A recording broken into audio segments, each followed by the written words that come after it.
Hello.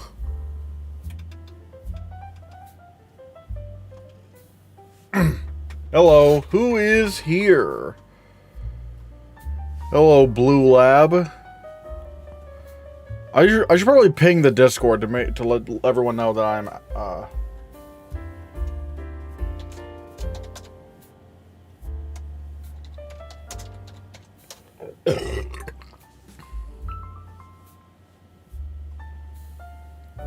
Hello, Leo Tennyson. Hello. We here? Hell yeah.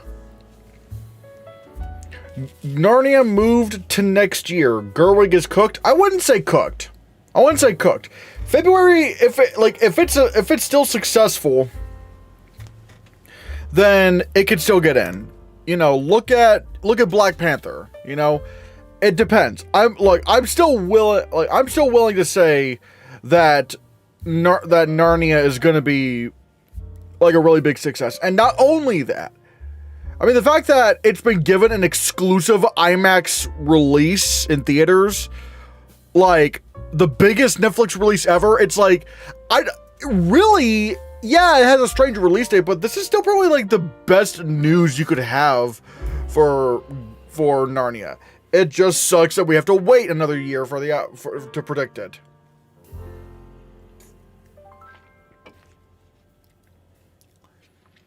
Also, I have some news that will make you happy, Christian. I just got a channel membership myself. Yo, thank you, Blue Lab. Thanks, Blue Lab. Thanks, Blue Lab. Thank you for becoming a member. Everyone, give Blue Lab some blue Hannahcast heart emojis for becoming a member. I mean, obviously, you know, it's not the same thing as, like, you know, the, okay, well, no, it is the same, but it's not a gifted sub, but it's still but it's not a gifted membership, but still a membership nonetheless, so they're just doing it on their own accord. Thank you so much, Blue Lab, so much.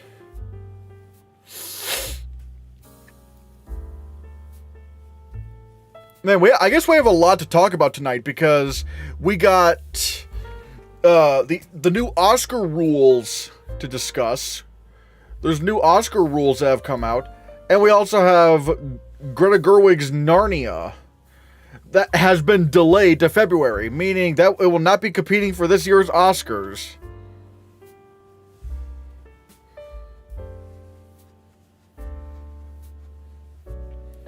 It's only a month. It's only for a month though, but that's okay. Well, still, thank you, Blue Lab, nonetheless. Thank you so much. What's your predicted Best Picture look like now that Narnia has been delayed? I'm not, well, to be fair, this happened while I was at work, so maybe I have to do some live, you know, Oscar predictions editing. I'm so sorry I haven't been getting out my Oscar predictions. I really should have. I feel so bad about that. I need to start doing that. Hi, am I late? No, I literally just started, like, just a few minutes ago. You are not late at all.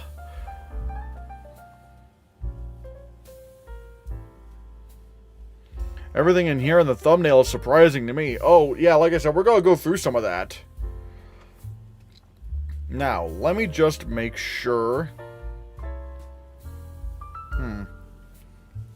With Narnia being delayed, do you think Disclosure Day has a stronger chance of getting in? Yeah.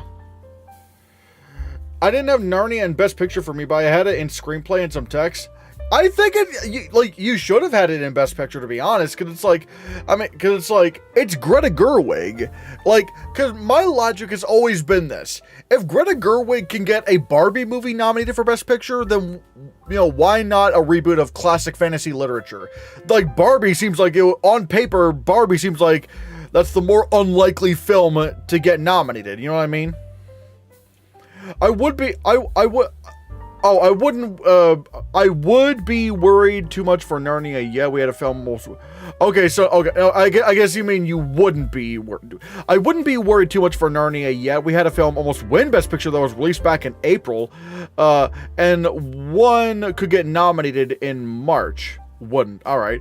Also, Netflix is making it a big deal that Narnia is their first movie to get a regular release. I mean, yeah, the fact that that Netflix is going all the way with this really tells me that they have faith in this. So, yeah. Also, damn it, we're not gonna have, you know, like a Christopher Nolan movie and a Greta Gerwig movie release in the same year now.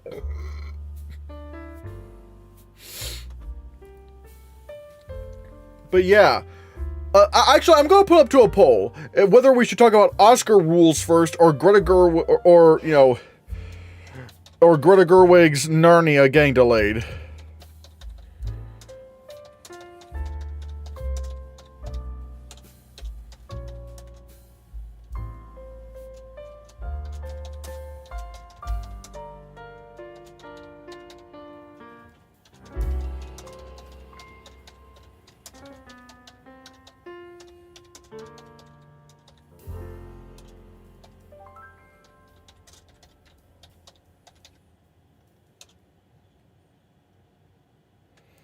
Let's see. Okay, there we go. We got a poll. What do we discuss first? The new Oscar rules or Greta Gerwig's Narnia being delayed?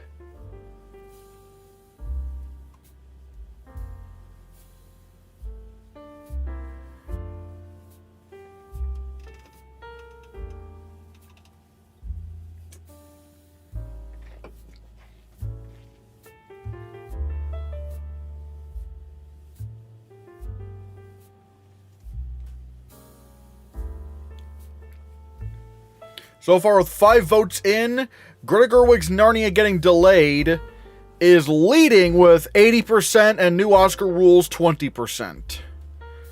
So, Greta Gerwig's Narnia. Okay, I was about to say Greta Gerwig's it's at 6-7 now. It's at 67. The funny number, 6-7.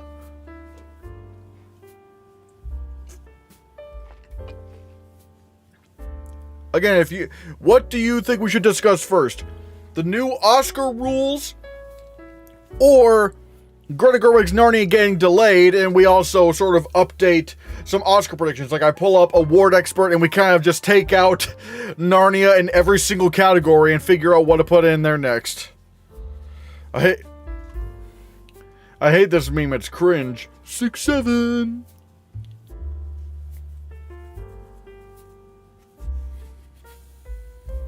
Thawing.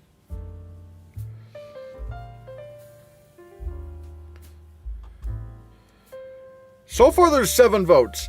From what it seems like, 8 votes. Because there are 11 people watching right now. 11 people watching.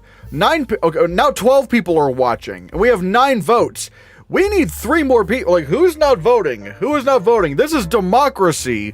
My channel is a democracy. Oh, now there's 11. Now there's 11 viewers. Someone went down.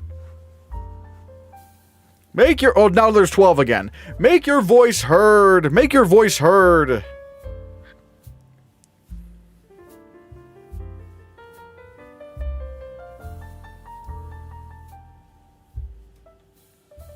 Oh, now it's getting closer. Okay, now it's back again.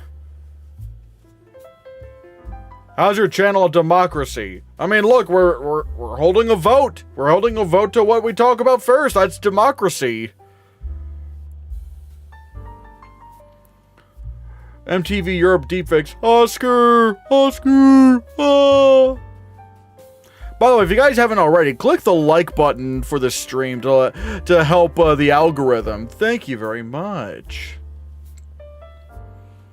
Alright. Okay, so... Oh, it's getting closer. We have 14 viewers. Oh, it's getting real close now. New Oscar rules is at 45%, and Greta Gerwig's Narnia getting delayed is at 55%. We're probably like 1 vote away from this being 50-50 split.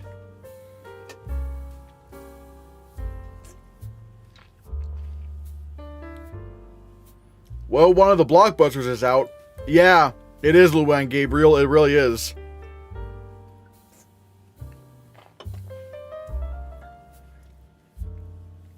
Like your chat widget on-screen pop-up. Thanks. It only works like 2/3 of the time, but thank you.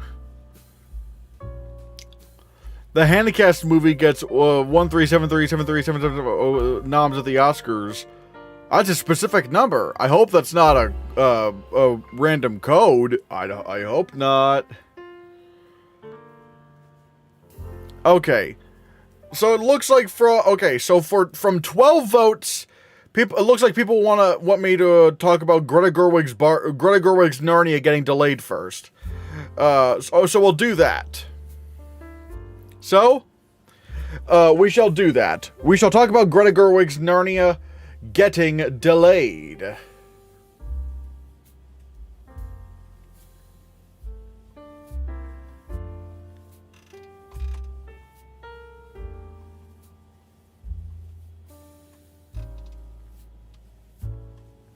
So,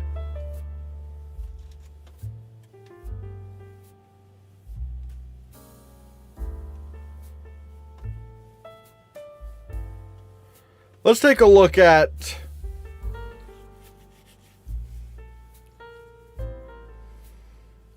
this, shall we? Apparently, we actually have a title for this movie. It is called Narnia: The Magician's Nephew. It has been delayed to February 12th, 2027. It will be Netflix's first ever film to get a wide global theatrical release, including IMAX. Will release on Netflix 2 months later. 2 months later! Netflix is actually committing to this. And look, Greta Gerwig got what she wanted. She actually got something that no other Netflix film got. Like an exclusive, wide global theatrical release. No one else did this before her. That is crazy, and good for her.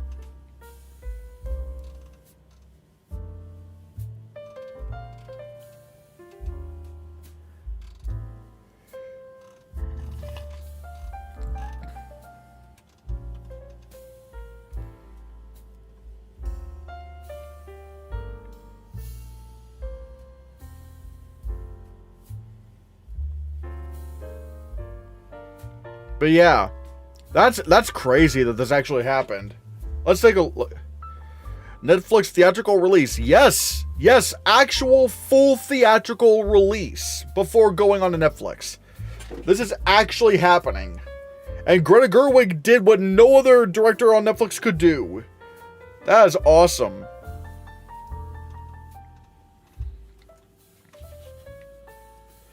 Okay, now I'm really nervous for my Beyond the Spider-Verse in Picture campaign. I would honestly just not go. I would not predict it. The Oscars hate animated movies and they hate superhero movies. It's like, we're talking about an animated superhero sequel. Like, 3 things the Oscars already hate. And it's like, the fact that Across the Spider-Verse couldn't even get nominated for score, even though it got nominated everywhere for that, it's like, it's kind of Jover, to be honest.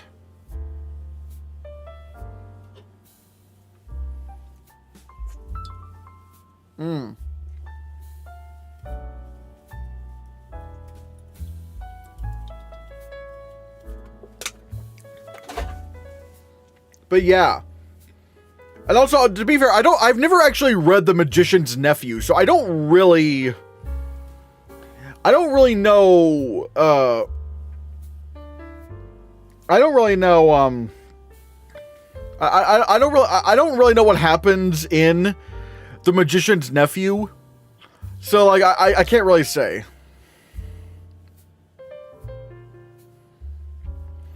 Well, time to take it out of my picture 10, lol. Yeah. I think this helps Project Hail Mary's chances. Project Hail Mary was already locked into Best Picture. Like, that's not going away. Its reviews are already fantastic. It got, it made a lot of money at the box office, and it's still going. It's not going anywhere in Best Picture. It's not going anywhere. For now, I have Wildwood in Best Picture, as I have it winning Animated Feature, but I wasn't so sure about what to put the 10th spot for Best Picture. I'm going to be completely honest, I don't even have Wildwood in my discussion, because, like, the Oscars, they're just not going to nominate, it seems like they just don't want to nominate animated movies for Best Picture. Cliff Booth Best Picture chances. I mean, I have it on the outskirts, but the thing is, I will only predict it if it, like, gets amazing reviews. If the reviews are actually pretty fantastic. So, I don't know. I don't know about that.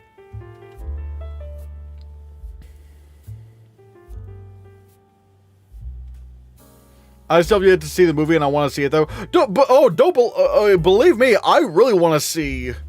I really want to see Wildwood. I love Leica's movies, but they are just not going to nominate an anime. The Oscars are not going to nominate an animated movie for Best Picture. For an animated movie to get into Best Picture, the movie would have to be a cultural movement, probably. Why not? Not animated films not getting nominated for Best Picture? I mean, the problem is that, you know, like, the problem is that, you know, it just has not happened since Toy Story 3. Like, every time we think an animated movie is going to get into Best Picture, you know, whether it's like, you know, Across the Spider-Verse, or Guillermo del Toro's Pinocchio, or, you know, Soul, or, you know, for a while we thought maybe The Wild Robot could do it. Every time we thought an animated movie was going to get into Best Picture, it's like, no, just doesn't happen. I'm at Project Hail Mary. Oh.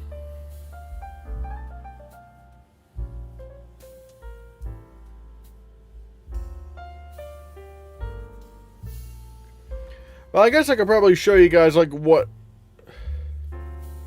I guess we might as well just look at Award Expert and just take out whatever categories, or take out Narnia in as many categories as possible. So yeah, take out Narnia. What do I have after that?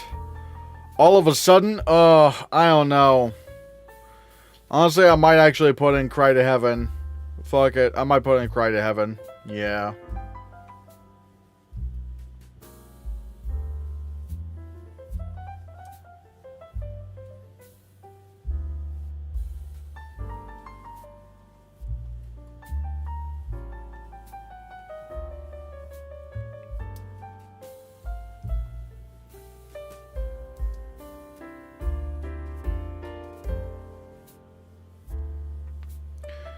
Ah, damn it. Come on.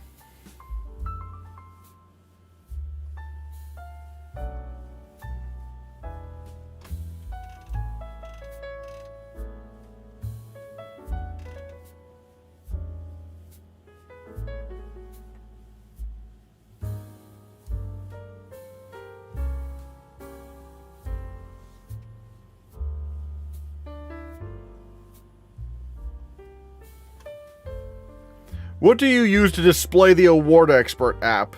There's a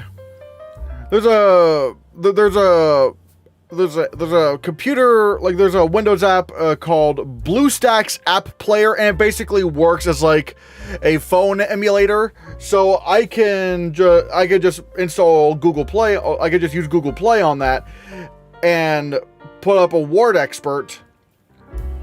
Like log into Award Expert and just basically use this as like a display. So I'm basically it's basically how I can use Award Expert on my computer.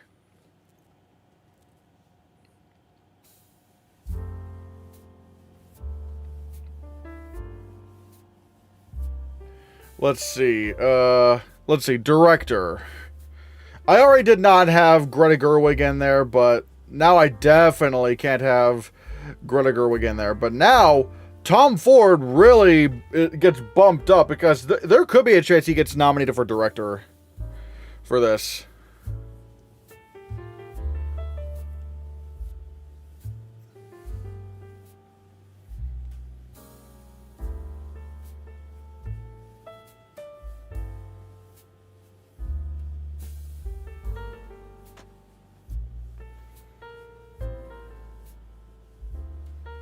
Man, this thing is really slow right now. It is really slow. Supporting actress. Yeah, Emma Mackey's not happening right now. I don't really know who's going to get in, to be honest. Honestly, for now, I could maybe do Sandra Hüller for Digger, because that's a new Oscar rule that has been changed, which we'll discuss here in a bit. Like, actors can now be nominated multiple times in the same category. So, I can at least make that decision right now.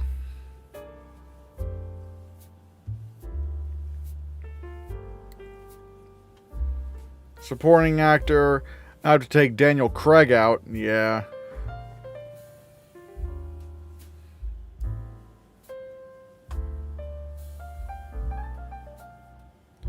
Imagine Sandra Hüller with 4 nominations.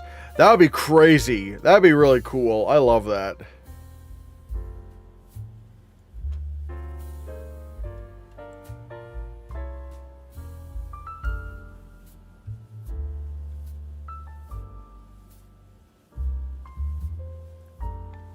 Oh yeah, adapted screenplay. What am I good?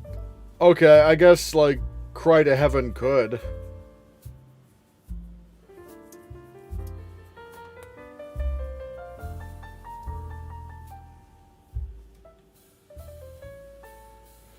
Sandra Hüller's is definitely getting double nominated. They didn't change that rule for no reason. I mean, I don't know if it was specifically for her. But she is going to get nominated. Like, actually, well, okay, well, no. I mean, no, not is, but, like, she can now get nominated for both categories. Or, like, multiple times in a single category. You know what I mean. Oh, yeah. Casting. I have to take casting out. Honestly, I could probably put Cry to Heaven in casting as well.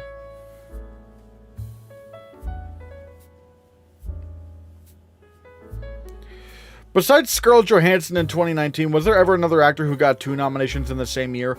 I mean, yeah, it happens quite often, actually. Not often, but, like, it does happen. It does happen. I don't remember when the last time this happened was, but yeah, like, it does happen. Can you say bye Narnia in the same inflection you gave Honora? Well, no, I'm actually sad, so it's going to have to be like, bye Narnia. Bye Narnia. Bye. Everybody put in the bye emoji in chat. Just bye Narnia. Bye. Actually, wait, hold on. Let me actually wait, hold on.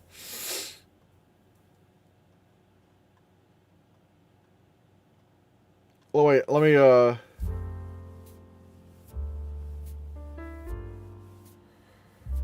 see, if you're a channel member, put in this emoji in chat.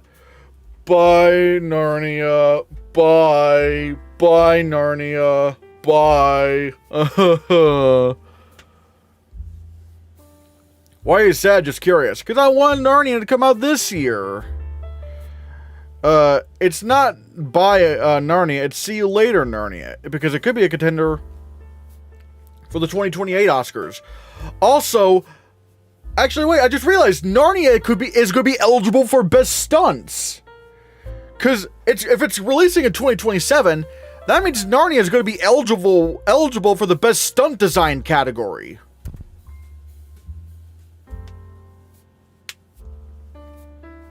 Yeah, see, Leo Tennyson has the right idea. Both the bye emoji, but also the crying emoji. I think Cate Blanchett was also nominated for both Elizabeth II and I'm Not There. You know what? You're right, actually.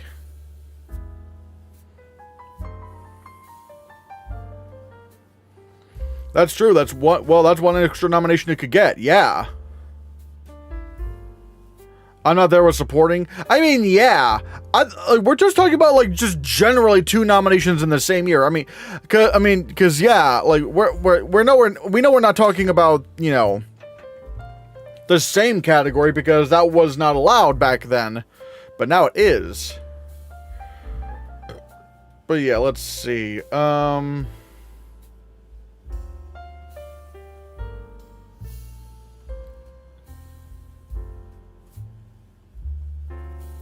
Alright, cinematography. Did I put Narnia anywhere? Okay.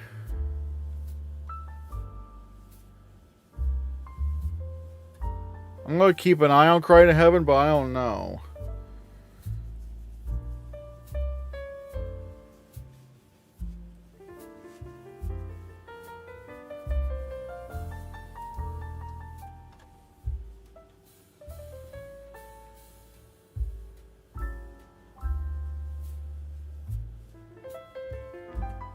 Editing. Alright, gotta take out Narnia. Oh yeah, I've not really... Yeah, I've not really messed with this that much.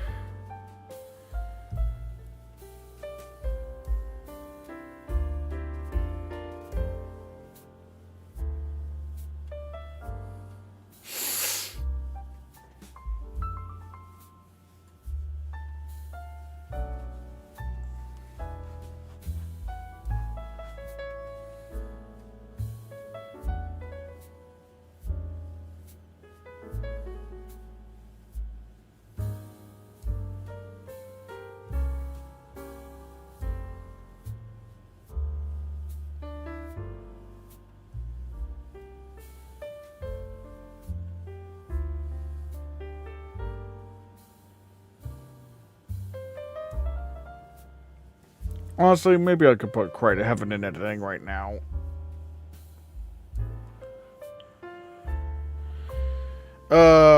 Who is a long overdue actor or actress you hope gets nominated this year? I don't really go off of who I think is overdue. I go off of just what I think gave think gave one of the best performances. Like, you know, like as much as I would love, as much as I love the idea of Will Smith winning an Oscar, him winning for King Richard, I always found very strange. Like, why'd he win for that? Like, he could have won for The Pursuit of Happiness. He could have won for Ali. I mean, hell, like, there are a bunch of films I think would have been more deserving Best Lead Actor wins than for King Richard. So, yeah, I don't know. I don't go by overdue. I just want the best performances to win. I heard rumor Cry to Heaven might not come out this year. I don't know. I'm just going with this just like until we get confirmation.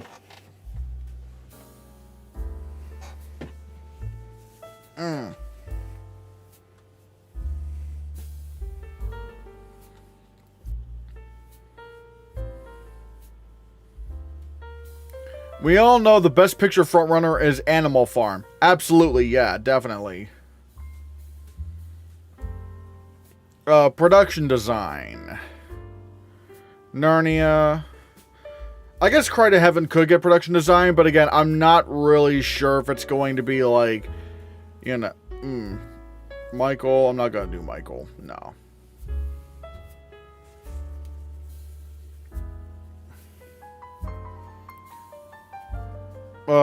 Why Animal Farm? That was a joke, Joe. That was a joke. We don't actually think Animal Farm is getting nominated for Best Picture.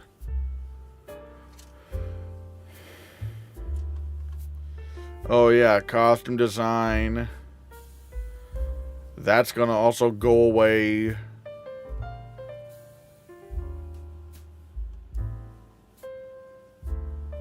Honestly, I would not be too surprised if The Devil Wears Prada 2 got nominated for costumes. Actually, wait, why do I not have... What am I doing?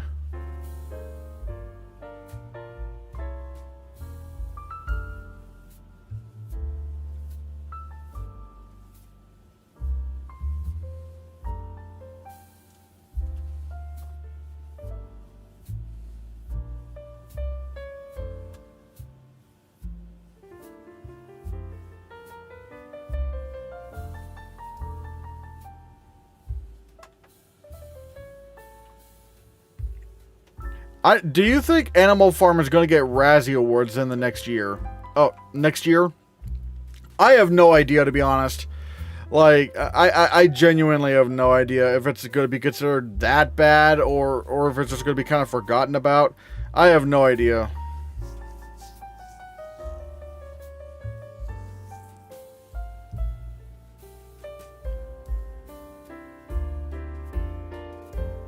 Oh yeah, makeup and hairstyling. Like that's just not gonna go anywhere now for Narnia.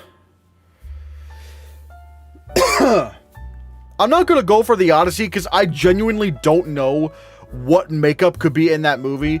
So I guess I am just gonna go for Digger, Werewolf, Madden, Clayface, and Michael.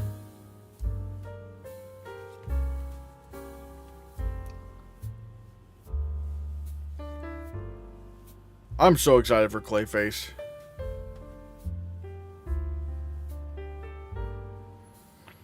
Yeah, I'm surprised about Animal Farm. It looks really bad. Yeah, it does look kind of bad, to be honest.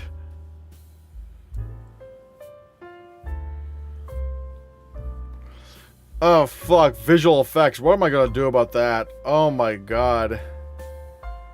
Now that Narnia is gone, because I'm not going to do the Odyssey. Because the Odyssey, I don't know how much visual effects are in that film.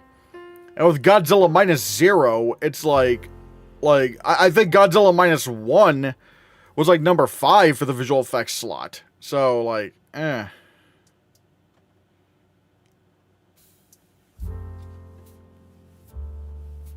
Whalefall, I have no idea if that's actually going to be a thing. I have no idea. Oh. Rip Narnia 2026. Hello, Mr. Cast.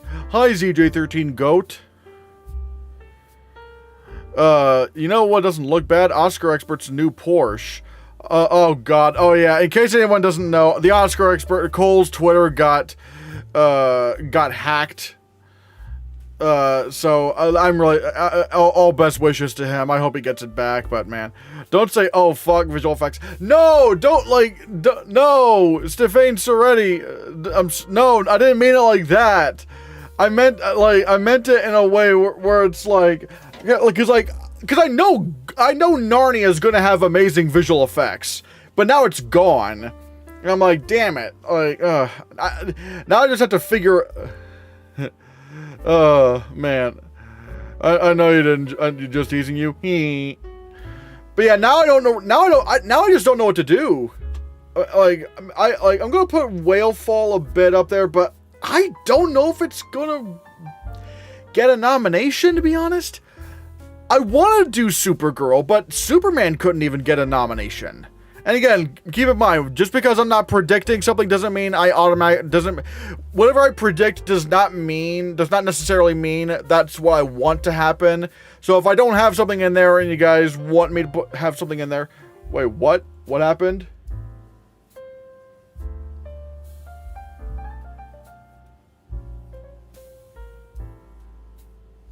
What? Oh. Wait. Oh, wait a minute. What? Huh. Wait. Wait, why is that showing up on my YouTube? That's a, like, I recognize that from Twitch, but I'm not streaming on Twitch. I mean, thank you, Annie Rude. But, I wonder how that's happening. But yeah. Project Hail Mary, Dune 3, Godzilla. I think Dune 3 is still gonna hold out because I think Dune 3 is gonna still hold out over Project Hail Mary because, you know, I don't think Dune Part 3 is gonna be as bad as everyone says it's gonna be. Or because, like, it's still Dune, and also, like, it's unlike Wicked, which is a lot harder to adapt because it's like that's a musical with songs that are you can't really change and all. It's way harder to make changes for a musical than it is for a book. So I that's why I have Dune 3 still up there. Project Hail Mary, yeah, I do have Project Hail Mary up there.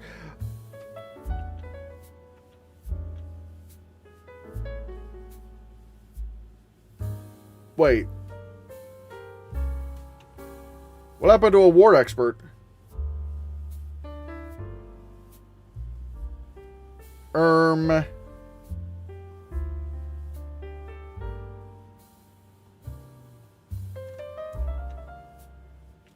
Okay, there it is.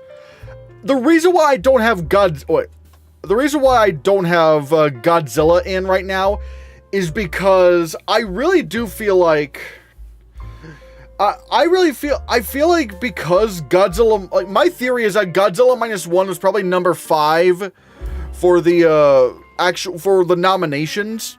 I believe I think it was number 5 for the nominations, because when looking at the Visual Effects Society Awards, it only got 1 nomination. That was for Outstanding Animated Character in a Photoreal Feature, and it lost that to Rocket Raccoon for Guardians of the Galaxy 3. So, whereas with Mission Impossible, it was getting nominations everywhere. It got BAFTA, Critics' Choice, it got a couple of Visual Effects Society nominations, or 1, not sure. So I feel like that was number 4, and Godzilla was number 5. And that was also a pretty weak year for competition. So that's why I have Godzilla -0 out, because I feel like what benefited Godzilla -1 was that for the nomination process, there wasn't a whole lot of competition. And then once it got nominated, it was able to win because it was the best movie in the category. And I'm willing to do Spider-Man Brand New Day because well, for one, like, the last one did get in, but I don't think it was because of just, you know, oh, everything was all hyped, like, because everyone loved the movie. Like, it did get a good chunk of, a good handful of Visual Effects Society nominations, including winning Outstanding Created Environment for the whole Doctor Strange crazy shit that was going on in that film. And Spider-Man Brand New Day looks like it's going to have better visual effects. So, yeah. Godzilla won because it was a really well-liked movie, and the director was in the nominees. It was also totally supported by Spielberg, so it was a slam dunk. Good for them. I mean, that's what it did come down to. Like, it was the most liked film in the lineup. So, and again, considering, again, during the nomination process, there wasn't a whole lot of competition. I think that's probably why I was able to get into the nomination. So all it needed was the nomination, and then boom, it had the win because everyone really liked it. But with Godzilla -0, that's going to be a lot harder because now there's a lot of competition, and not only that, but it also might not be. What also benefited Godzilla -1 was that we had never seen a Godzilla movie like that before. We were all like, "Whoa, that was really damn great." But now there's not that surprise factor anymore. So is it going to sustain that likability? But again, that only really matters if it gets the nomination, which again, that's going to be harder to do with this lineup. So I'm willing to do Spider-Man. Mandalorian and Grogu. My one issue with this is that, like, it doesn't look like a movie. It looks like a TV show. So, like, are they going to do the Mandalorian and Grogu? Like, I don't know. Because, like, even Solo got in, but Solo still had more cinematic looking visual effects than Mandalorian and Grogu looks like it's going to. I want to do Supergirl, but Superman couldn't even do it. So that, I don't know if that's going to happen. Disclosure Day, I feel like that's going to be more like an Arrival kind of situation where, like, everyone really loves the movie and everyone else puts it into visual effects. But then when you actually look at the Visual Effects Society Awards, they don't nominate it. And it might be going, oh, wait,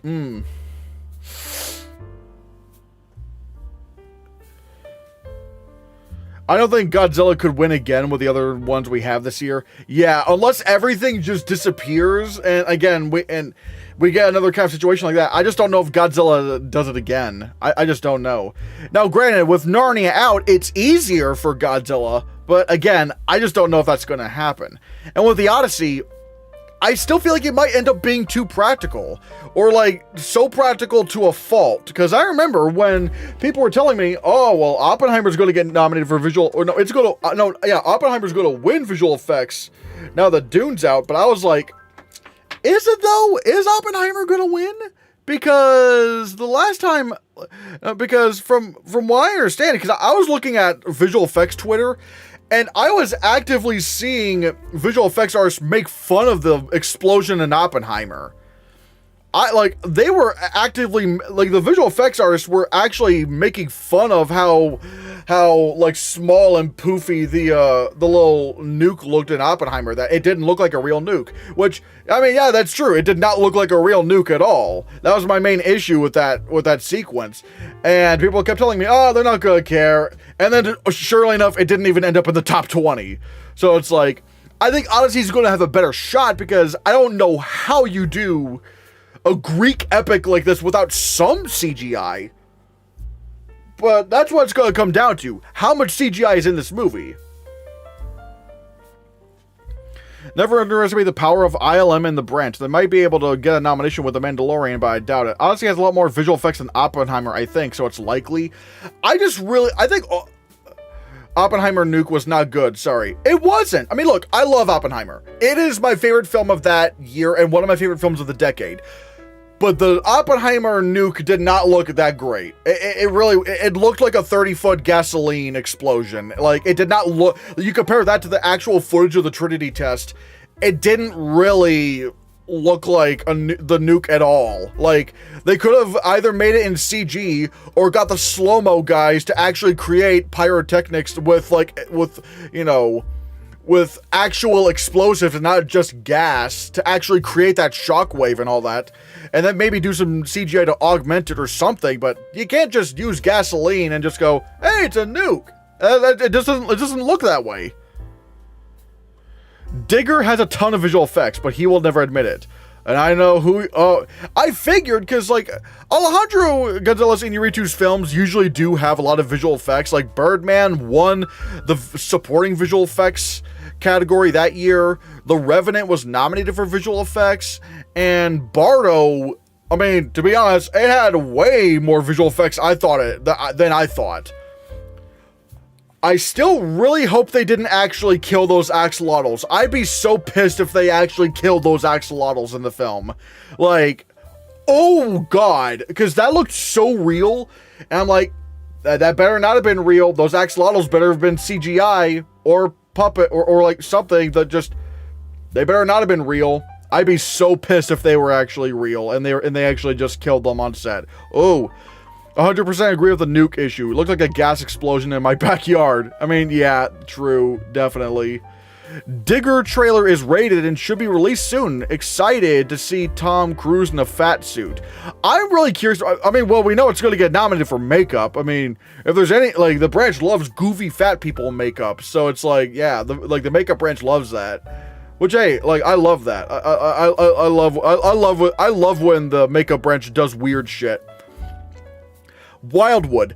Wildwood's not impossible, because they did nominate Kubo and the Two Strings, but that was a rarity. That was rare. I just don't know what's going to happen with that one. Masters of the Universe looks like something that should happen, but Dungeons and Dragons Honor Among Thieves couldn't even do that, so I don't know. Clayface is interesting. I just need to see how much visual effects are in Clayface. I could definitely tell what is CGI. Like that one part where he's looking in the mirror and it's like, "Durr." Like that looks like it's CGI. Obviously him with the spiky club hand, that's CGI. But like, I don't really know how much of the film has CGI, so I don't know. Moana, this should be very obvious, but I don't know. Like, they haven't really done the Disney remakes. They didn't even put Snow White in the top 20, so I don't know. The End of Oak Street, I don't know. Like, yeah, I know Jurassic World, Rebirth got nominated, but I feel like it got nominated for a lot more than just the dinosaurs. Like, it's Gareth Edwards. Like, he has CGI fucking everywhere in his movies, and you never even notice it. I feel like that's why Jurassic World got in.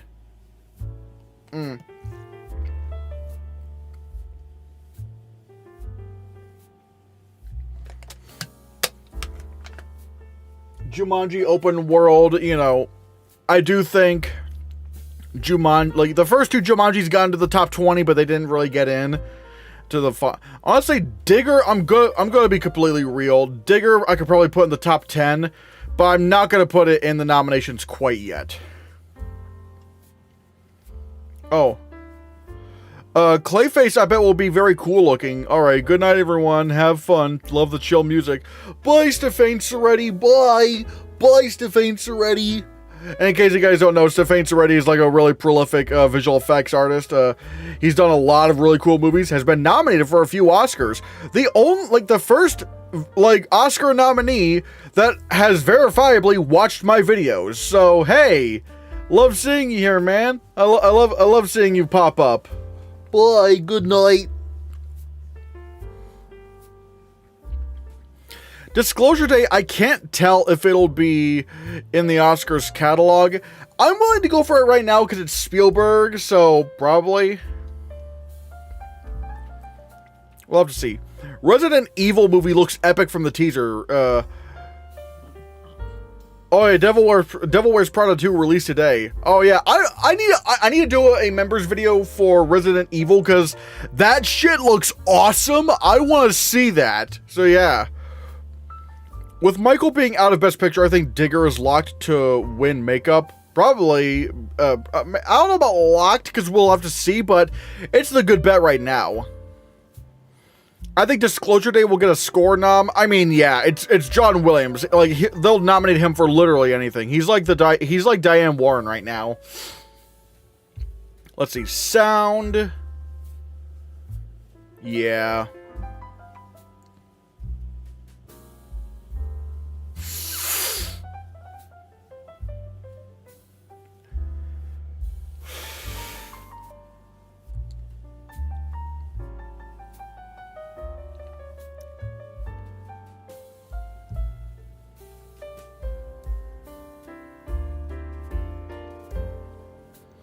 Alright, and score. So Narnia's being taken out. What could get in?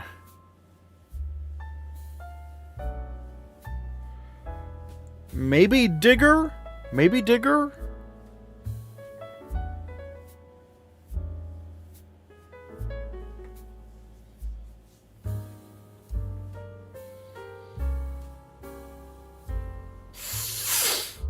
And I don't think I had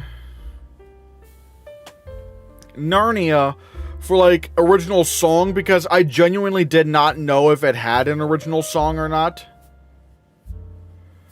I don't have much going on next week. Might sneak out and see Devil Wears Prada 2. Hey, let us know what you think. For sound, I did something crazy and moved up Coward. It's a war movie, it seems like. I need to know if it actually is a war movie. Is it actually a war movie, or is like the backdrop, or is it in like the backdrop of war? I have no idea. We'll have to see. But yeah, I guess this is what I've done with, again, I'm going to try to do some,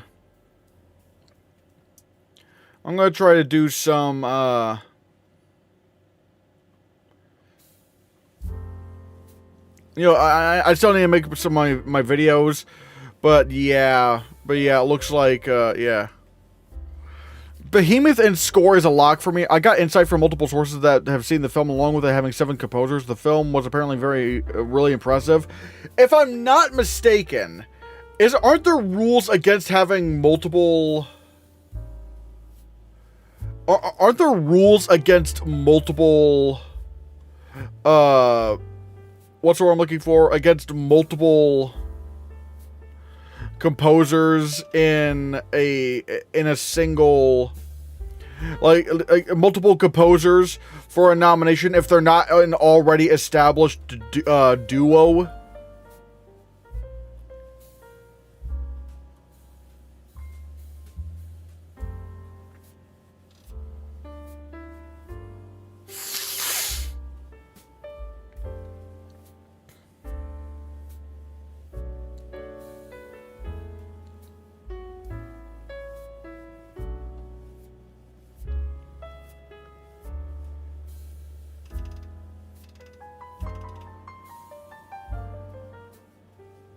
Thoughts on the new Oscar rules? Oh yeah. Well, yeah, definitely gotta try to talk about those.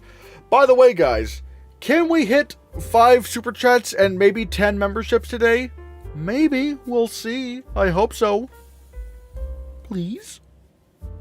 Please?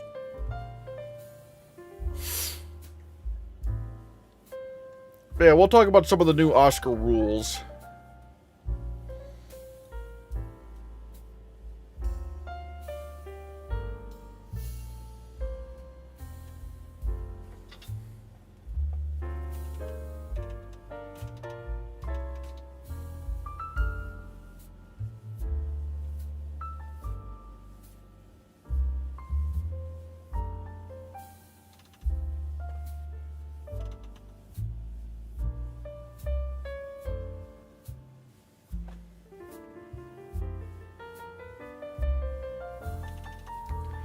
First, let's get on to...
Where is it?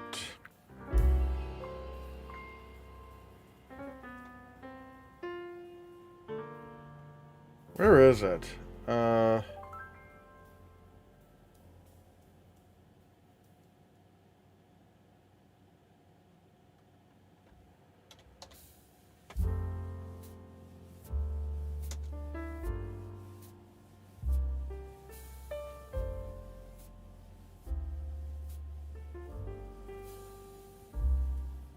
Okay, so I guess it's just not it. Like, okay, fuck it. I'll just pull up discussing film because they're just are way easier.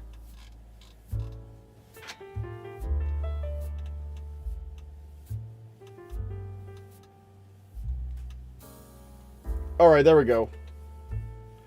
So for one, regarding AI.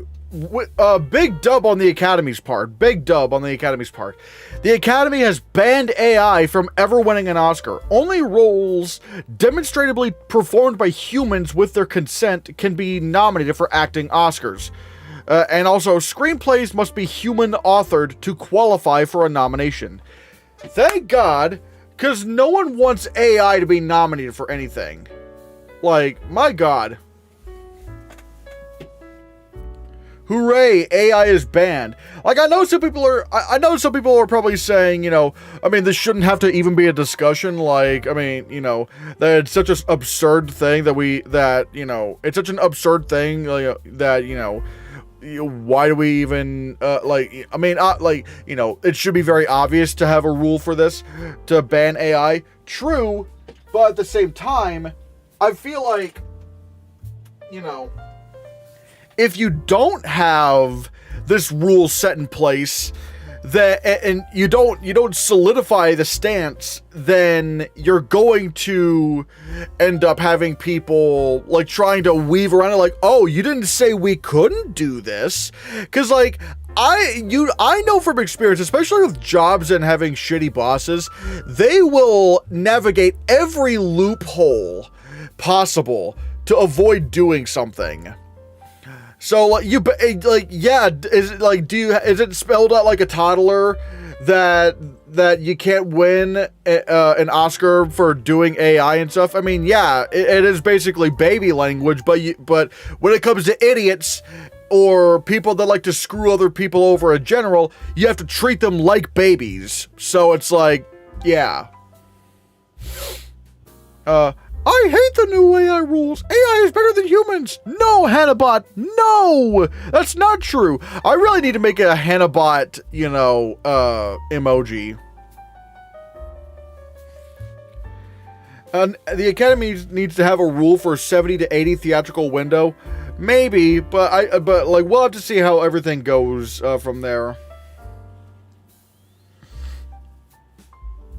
Do you think Disney should move Doomsday to Narnia's former release date? I mean, I don't know why. I don't really know why, because it feels like they are just kind of going all in on that, so I don't know. AI is lazy. People who do stuff AI is lazy people who do stuff that look terrible. LM. Yeah. But yeah, still. Yeah, I do get it. It's like this shouldn't have to even be a discussion, but again, when it comes to people like AI bros or people who just like to screw other people over in general, you have to treat them like babies. You have to pull out these rules, because if you don't, they will try to find every possible way to circumvent something like that. Like they will do whatever they can to circumvent those rules. So yeah. But also, actors can now be nominated twice in the same category for separate films at the Oscars.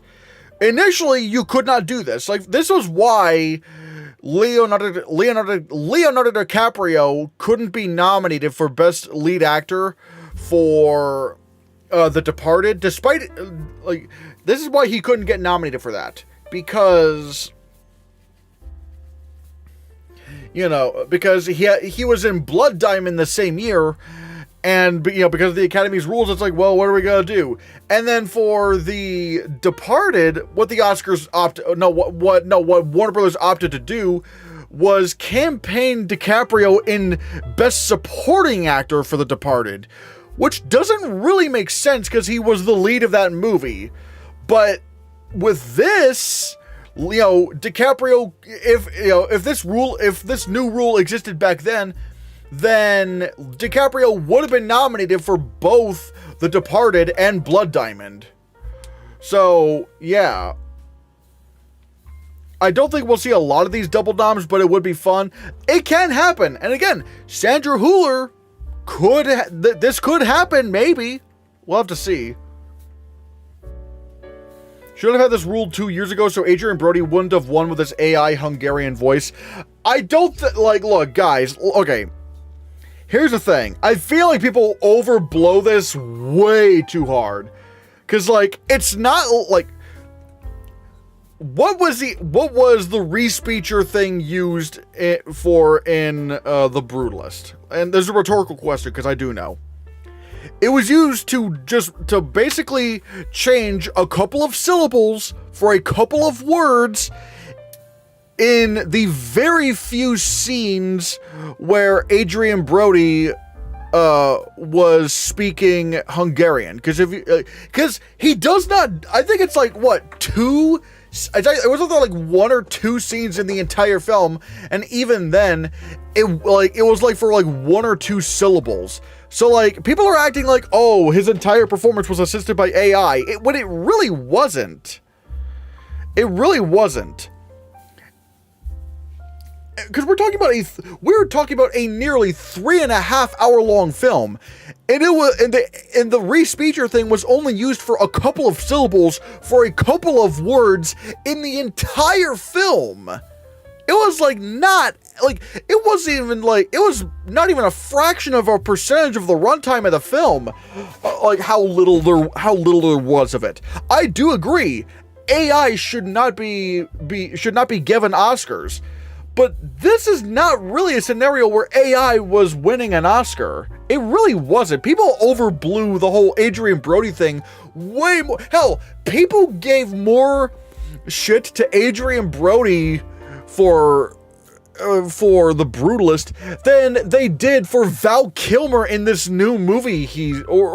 This one AI Val Kilmer thing. People are giving less of a shit about that than they did for Adrian Brody.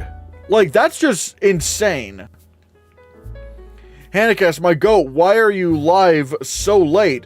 Look, I was at work when all this news was going down. I'm sorry.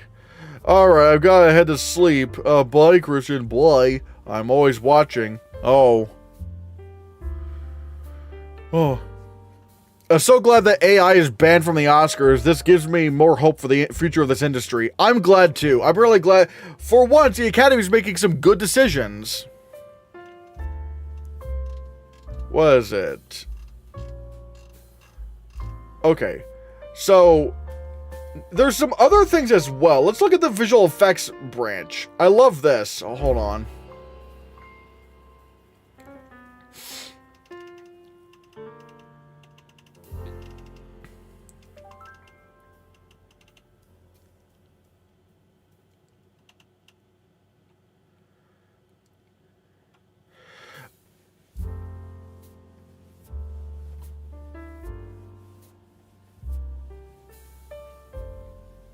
Okay, members shall be required to view the 3-minute before and after reels to be eligible to vote in the category.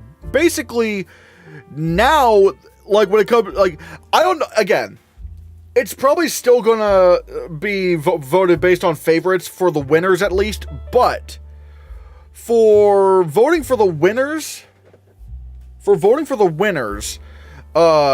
like, now, if you're an Academy member, you have to watch the visual effects reel. You can't, like, you have to watch all of the visual effects reels for all the nominees, the before and after reels, in order to vote. Which, in my opinion, is good. Like, you should have to have knowledge of what you're voting for. You know what I mean? So I feel like that's good. There was something regarding makeup as well, which I need to see. Where's makeup?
What the?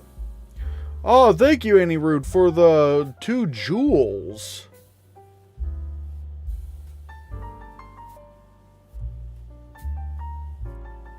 I need to figure out, like, how I can do this for, like how, if I can, like, get better notifications for, you know, for the, super chats and the memberships. Oh, yo, Christian, how are you? Watching anything good lately? I did watch Project Hail Mary earlier this week. I did see that earlier this week, so there is that. But I've been needing to do more videos. I'm sorry about that. I don't know what's been I've been feeling very tired recently. But yeah, I'm trying to find out.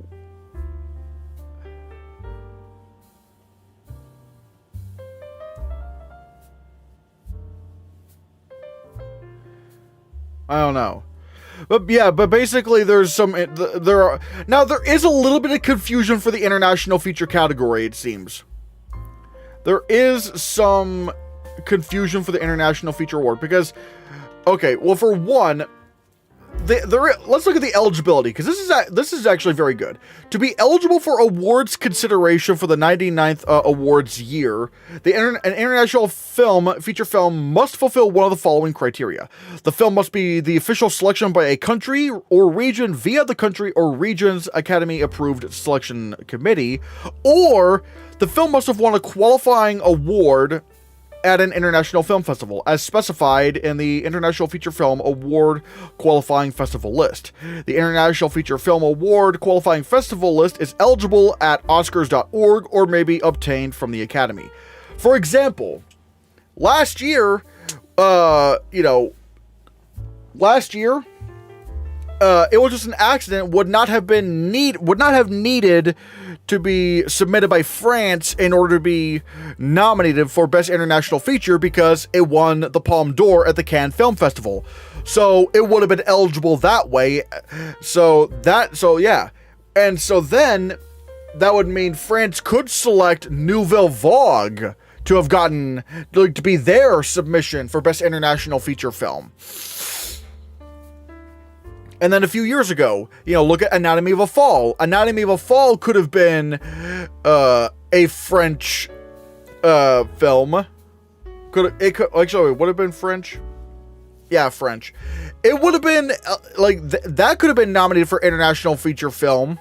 Despite not being France's selection, it still won the Palme d'Or, so it could have been nominated. And then that makes it very interesting. What would have won Best International Feature Film? The Zone of Interest or Anatomy of a Fall? I still think it probably would have been Anatomy of a Fall, because it did win Best Original Screenplay. It was nominated for an acting award, so there was that. I'm mixed on it. The government still has control of the choice, but it does highlight the importance of these festivals. It does.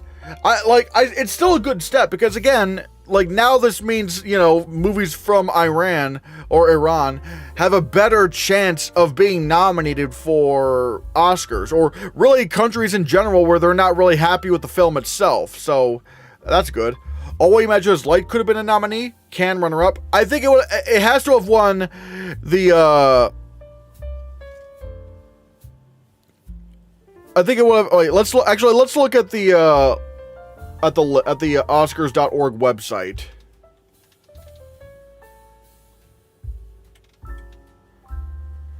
Hold on. Let me do something real quick.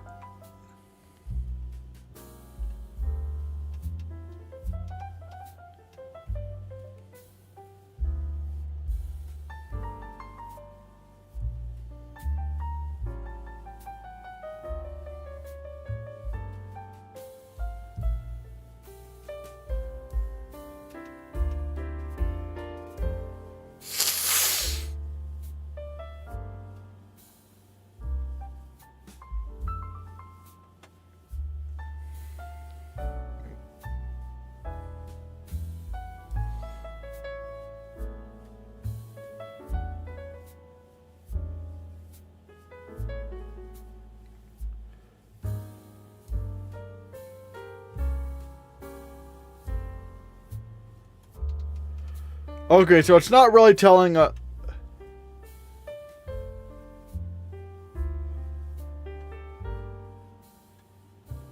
Okay, so I was saying it's just lying to me. It's not telling me what the qualifying festival list is, but yeah. But here's the interesting thing.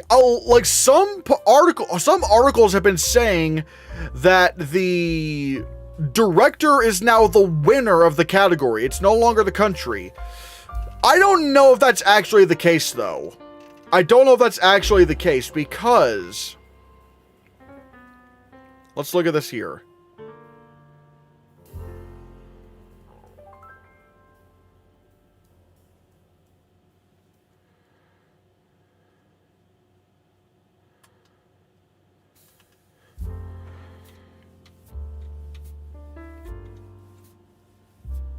Where is it?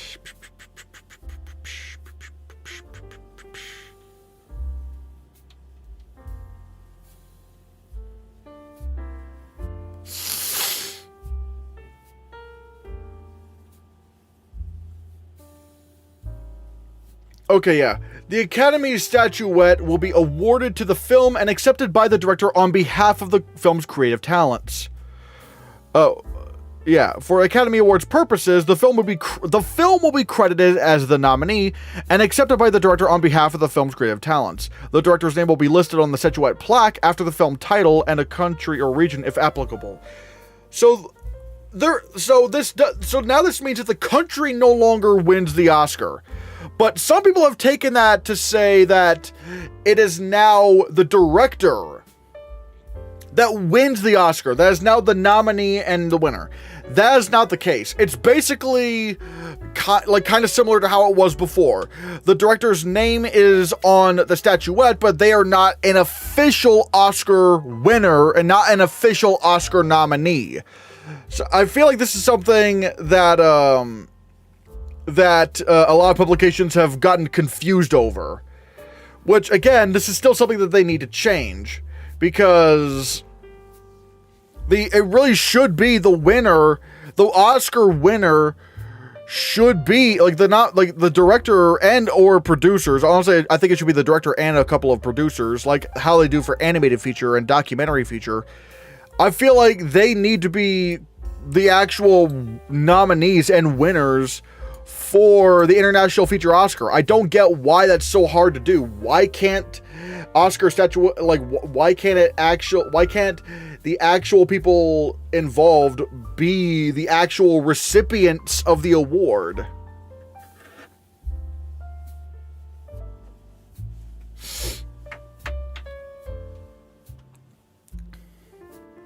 I think what we're going to have to do... So I think what's going to ultimately have to happen is other award shows need to pick up the pace. Like, hey, when doing your nominees and winners for Best International Feature, you guys need to pick up the pace and start, actually nominating the filmmakers alongside the films, because for some reason because if you start doing that, then that'll put more pressure on the Academy to follow suit. In our hearts, Joachim Trier and Bong Joon-ho also won. We don't need all these terms and conditions. No, we need to actually put that in stone, because again, they should be Oscar nominees. They should be Oscar nominees. We can't just pretend like this is a problem that doesn't exist. It is a problem, and it does exist. That's why it needs to be changed. Does demonstratively performed by humans with their consent mean as long as humans actors give consent, the AI could still be used, or is this full ban on AI being used to bring a performance to life? I think ultimately, it still has to be a human-driven performance. Again, something like Adrian Brody, something that's just so not a non-issue thing. I don't think that's gonna really factor into anything. I think ultimately what this is talking about is, what is this a performance driven by a human and not AI? That's what I feel like they're talking about here. I feel like that's what they're talking about here. It's so over for Narnia this year, especially for next year's Oscars if it isn't successful enough. I mean, the thing is, the fact that they're giving it the first ever big Netflix rollout for a film, for a theatrical release, I feel like says a lot. That says a lot, I feel. If I understand the rules, All We Imagine Is Light would have qualified, I think. It won the Grand Prix. I don't know, because the thing is, I think it has to be the top award. So if a human makes the performance, but AI is used, then it still qualifies. I don't know the logistics of that. I think it really depends on how much the AI was used. Again, if we're talking about the Brutalist, where a little bit of AI was used for a couple of syllables for a couple of words in a 3.5 hour long film, where it's that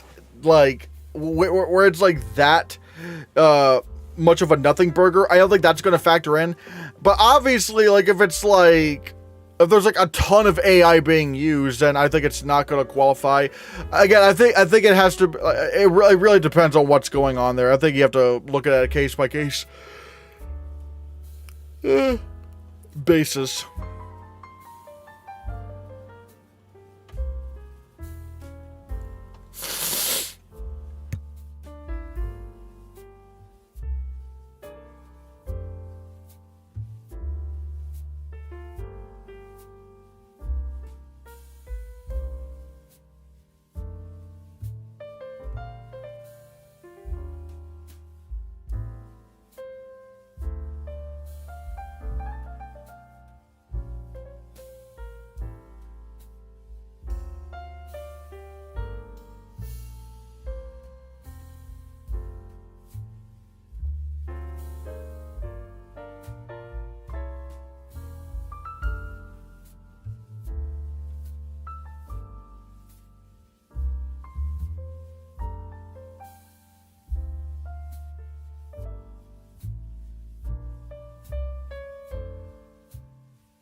Oh.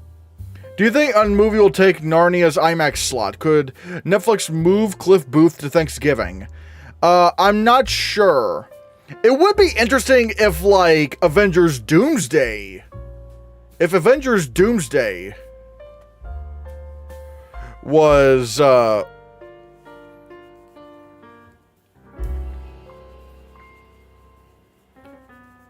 It would be interesting if, like, Avengers Doomsday was moved up to that slot, but I'm not sure.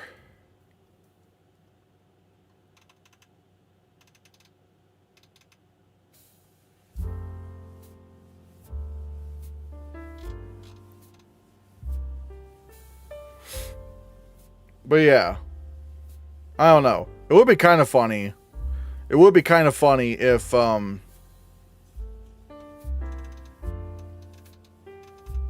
that happened.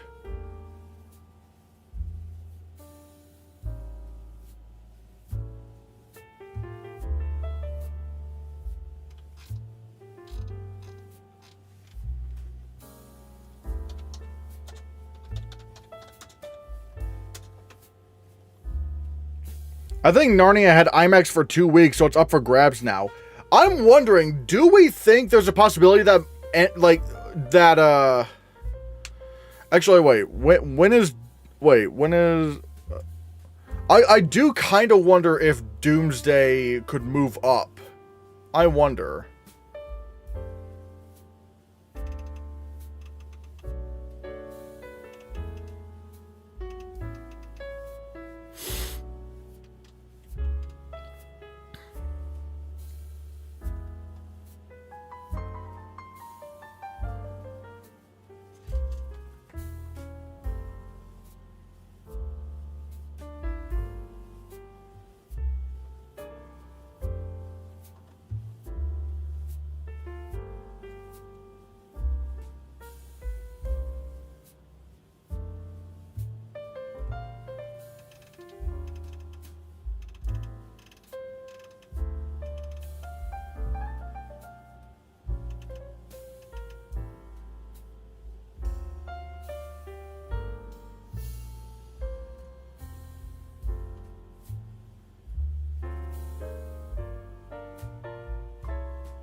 But yeah, I want to know.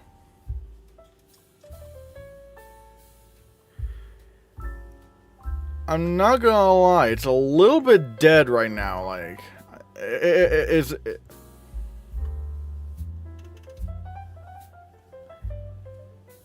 I'll probably give it like a couple more minutes, and then I might hop off if things are kind of slowing down here.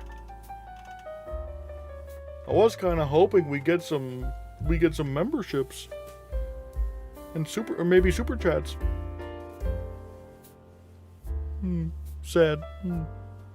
Sad.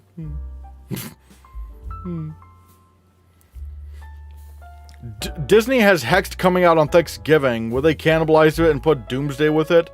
I think Doom might be more likely. The problem is, I think Dune, because it's locked in with those IMAX slots, it's not going anywhere. Like, it's genuinely not going to move.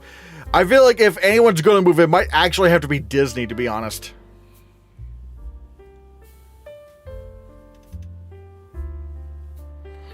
So, oh, sorry, I've just been in and out of sleep. No, that's fine. To be fair, I did stream very, very late.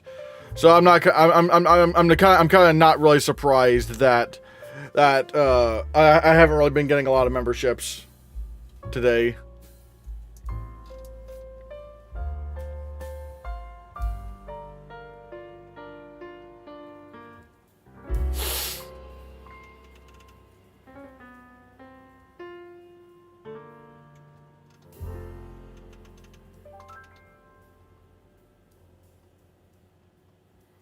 Sorry, here in Chile, it's midnight. No, to be fair, it is nearly 1 a.m. where I am, so it's not just you. I did stream very, very late.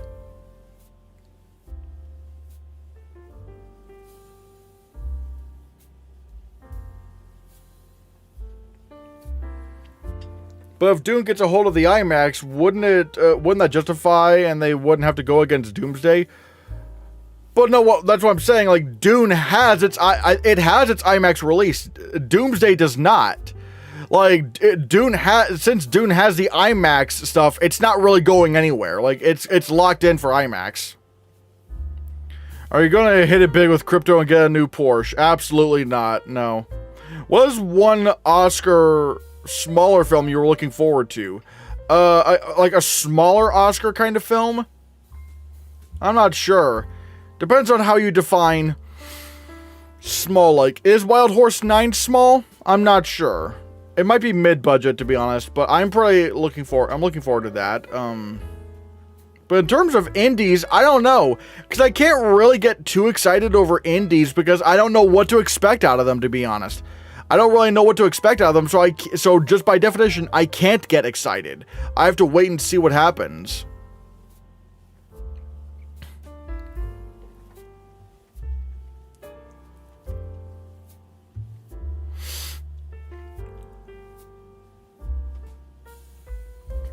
Dune could get Narnia's IMAX is what I'm saying. I get what you mean, though.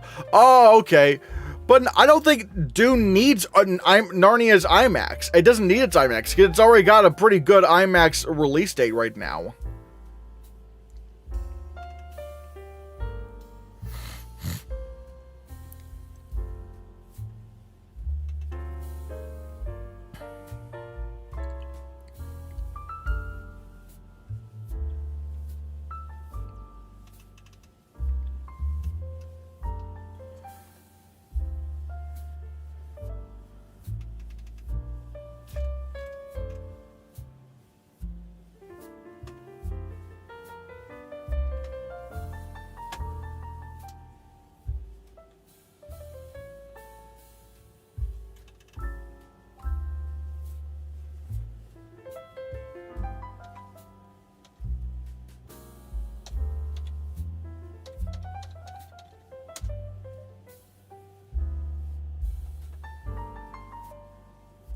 I'm actually around 5:54 p.m. or a.m.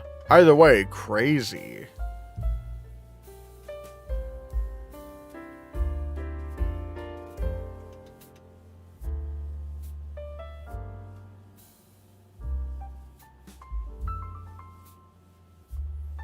a.m. Oh, damn, that's really crazy. Shit.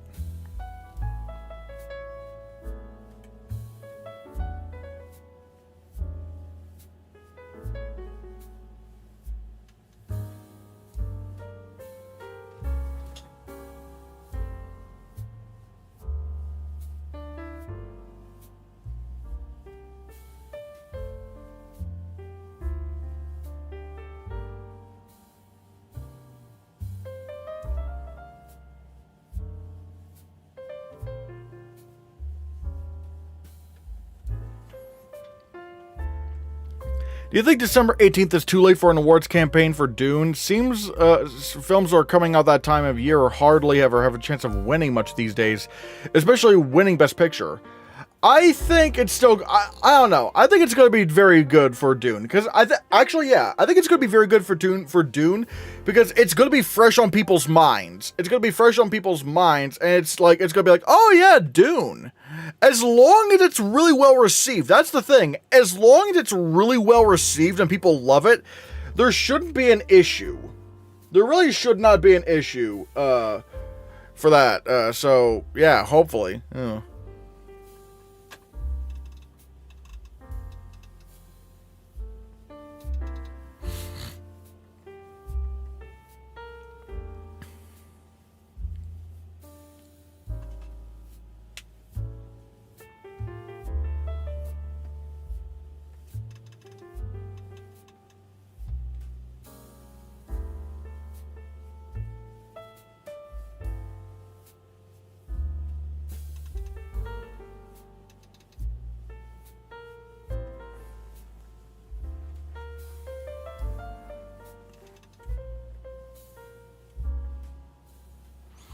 Is Critics' Choice first this year, and could you see them going for Dune more than Golden Globe?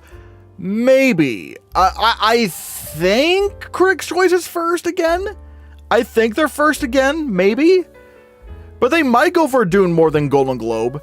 But again, I don't know how much it's going to matter because they did go for, they did go for Wicked, and Wicked ultimately got no nominations at the Oscars. So I don't know if it really matters, really.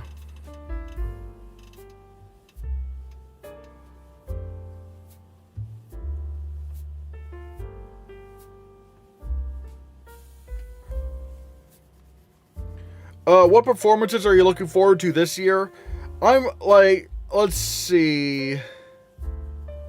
I mean, really, Anne Hathaway's in. I'm looking forward to see her in it. Like, I'm really excited to see if she has any, like, big, meaty scenes in The Odyssey.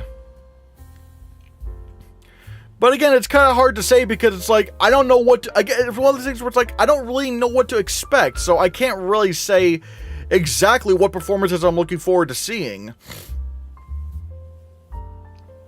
I will say the guy who's playing Clayface, I'm excited to see what he brings to the table because there's something in me that maybe wonders if Clayface could be a thing. I don't know, maybe. We'll have to see.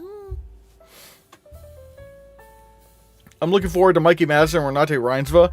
I mean, yeah, I'm looking forward to those as well. It's just kind of like, again, I just don't know what to really expect because, yeah. I think the thing is, for me to get really excited over a performance, I really just need to see a trailer, or I just know. Actually, yeah, I think it's really the trailer that will need to sell me on it, to be honest, yeah.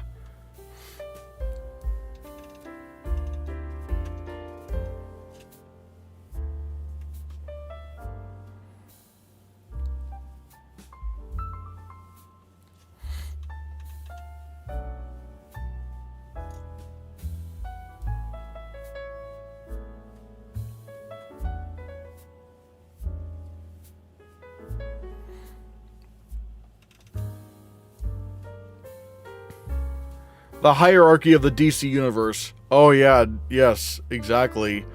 God, DC's gonna have a really good year this year.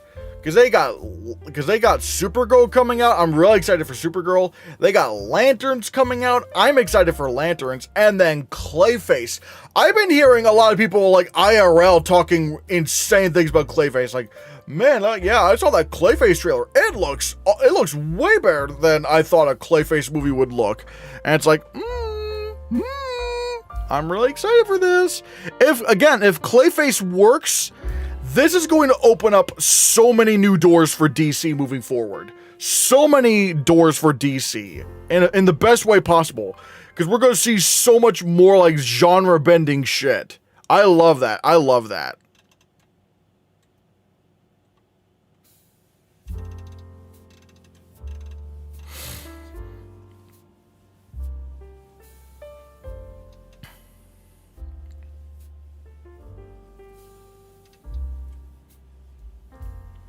The hierarchy of the Animal Farm universe. See, that's where we're getting at. That's where we're getting at. I'm excited to see what Tom Cruise will do in Digger, hoping it's on the level of Magnolia. I'm interested, but again, it's always like it's a Iñárritu film. So I just don't know exactly what to expect from that. I'm not sure what to expect.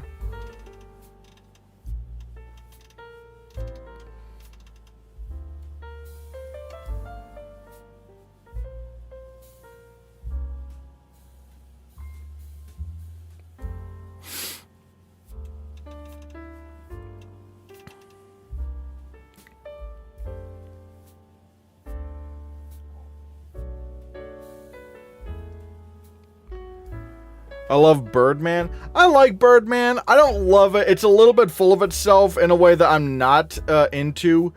But I do like it. I love The Revenant. The Revenant is fantastic. I love that. I love The Revenant. Honestly, and hot take, I would have preferred that to win Best Picture over Spotlight. I mean, ideally, for me, it would have been Mad Max Fury Road, but if it had to be, if it was between The Revenant and Spotlight, I would have given Best Picture to The Revenant.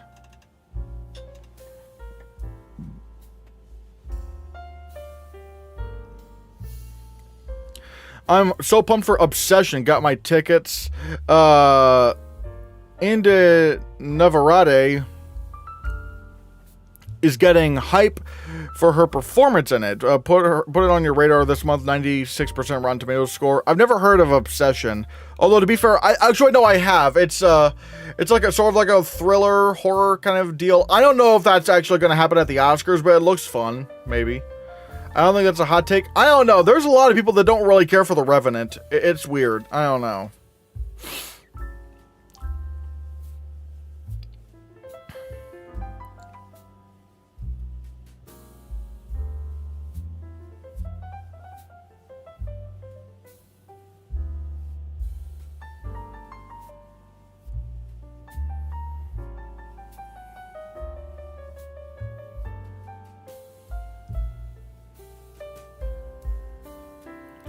Was The Revenant top 3 for Best Picture? It was it was probably number 2 for Best Picture, to be honest. It was number 2 for Best Picture. I mean, considering it won the Golden Globe for the Golden Globe drama and it won BAFTA Best Film, it's like Revenant was number 2 to win at Best Picture. It was number 2 to win.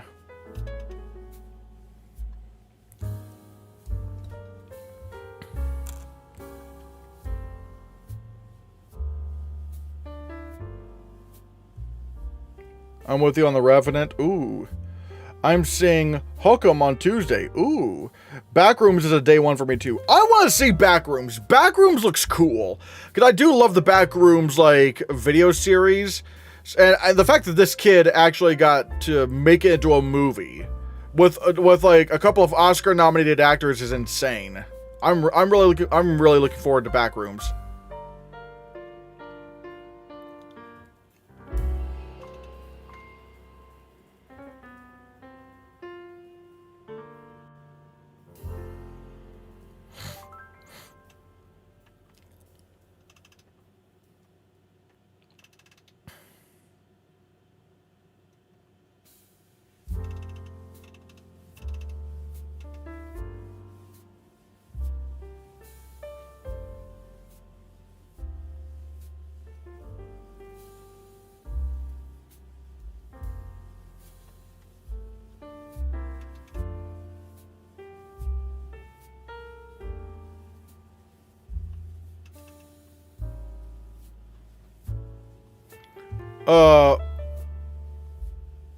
Thoughts on the Resident Evil trailer? Okay, I need to make a video on this. I need to actually make a video on this for members, but yeah, baby!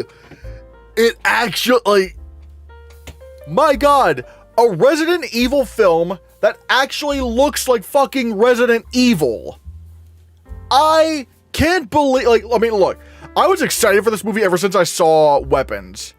I was so excited for this movie ever since I saw Weapons. Because I was like, oh my god, this guy, if this guy's directing Resident Evil, oh, we're in good hands. Zach Kreger, holy shit, I'm so excited. I am so excited for Resident Evil. It looks like an actual Resident Evil movie. It actually looks like Resident Evil. The filmmaking looks fun. It just looks like a really fun horror thriller film. My god, I'm so excited for this. Like, we're going to be getting some weird monsters. Apparently, there's not going to be as much zombies as I thought. Apparently, they are leaning into, like, the weird body horror element of some of these human creature things. So, again, I'm really excited for that. Really excited for that. I'm so excited for Resident Evil.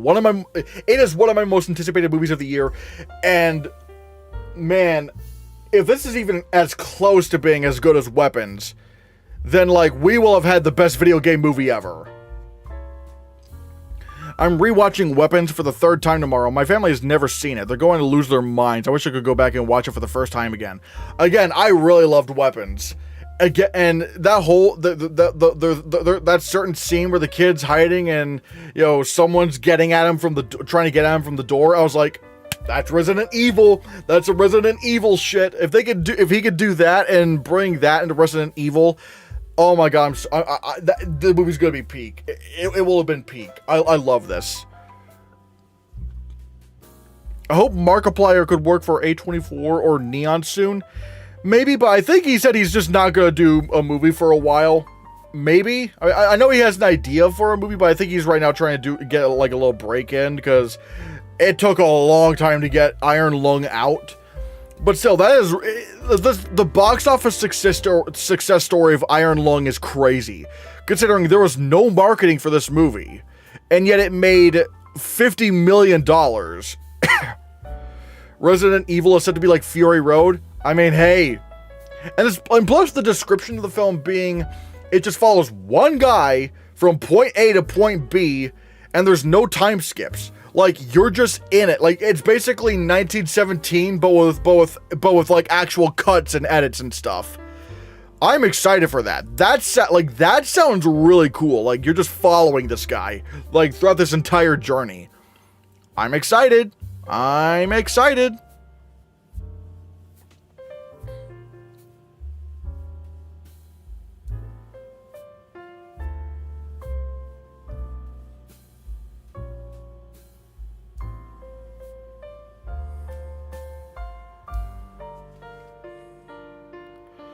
I am looking forward to Resident Evil, but I have a hot take. I wasn't a big fan of Weapons. No! That's a shame. That sucks, but, I mean, hey, everyone has their own opinion.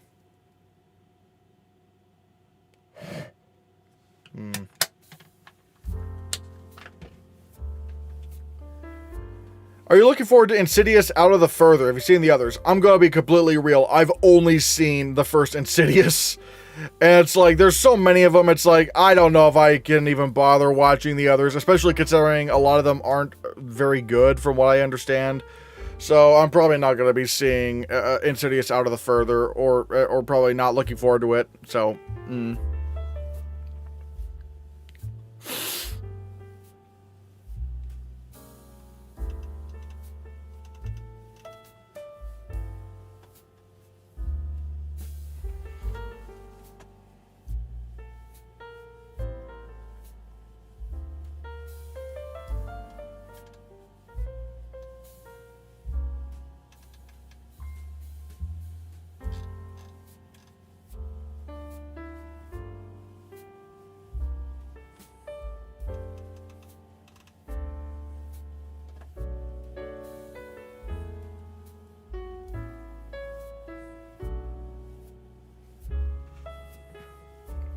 I will say it is 1:10 a.m.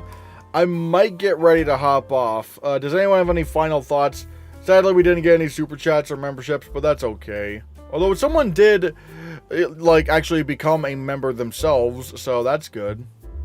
Although I guess they didn't do it during the stream. It was probably like sometime after, but still. No, before, I should say.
Oh, going to sleep now. Bye, Chris.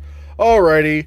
I guess we might as well end things here. Anybody have any final thoughts before we head out? Do we have any final thoughts before we head out?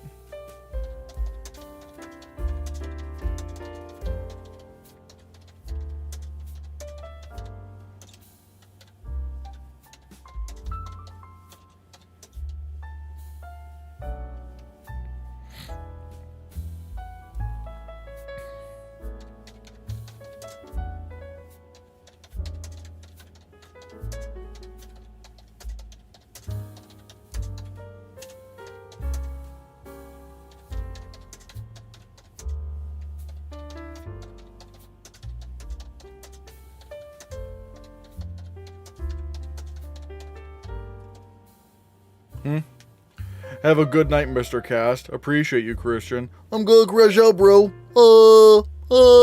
Alrighty. Alright, everybody. I might head out right now. So yeah, guys. I'm probably gonna still stream sometime this weekend. I definitely need to do a members stream. I need to work on those prediction videos, but I guess now I gotta really edit some things now that Narnia is out. So yeah. But yeah, guys. Thank you guys so much for watching. And let me know what you think about the new rules and the the new Oscar rules, and also Narnia being delayed. All right, bye everyone. Bye everyone. Bye.